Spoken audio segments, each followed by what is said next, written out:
ni Vice Presidente Inday Sara Duterte at yung mga nasa Senado po kagaya nila Peter Cayetano.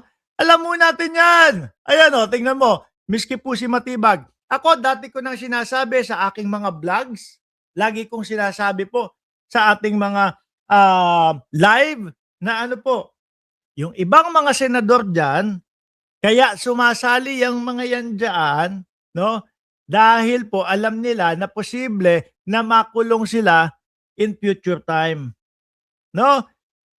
Last year, mga buwan ng Setyembre pa o Agosto. Alam na po natin mga kababayan, alam na po natin na merong mga senador, merong mga politician na maaari pong makulong. Sabi pa nga, 'di ba, Disyembre bago magpasko may makulong na. Si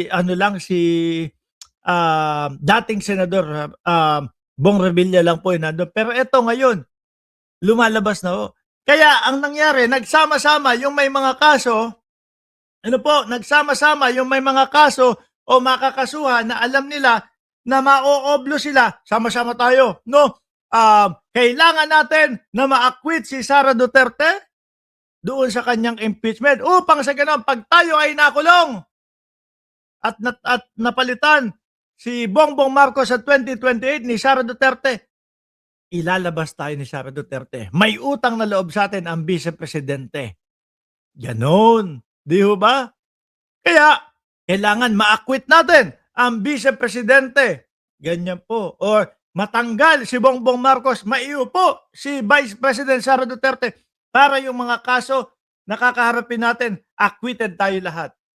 Sabi ni Matibag, ganyan din. Senate turmoil aim unseat Marcos put Sara in power. At ang tingin ko po dyan, iisa lang ang dahilan. No? Para malusutan, maligtasan yung mga kaso nila, mga bossing. Sabi dito, Manila, Philippines, the drama at the Senate is part of a tipping point aimed at ousting President Ferdinand Bongbong Marcos Jr. so that Vice President Sara Duterte can take power, according to National Bureau of Investigation, Melvin Matibag. For me personally, I think they are looking for the tipping point. Matibag speaking Filipino said in roundtable discussion with Inquirer on Friday, I was looking at the angle back then, the series of events, what happened, including the Senate turmoil.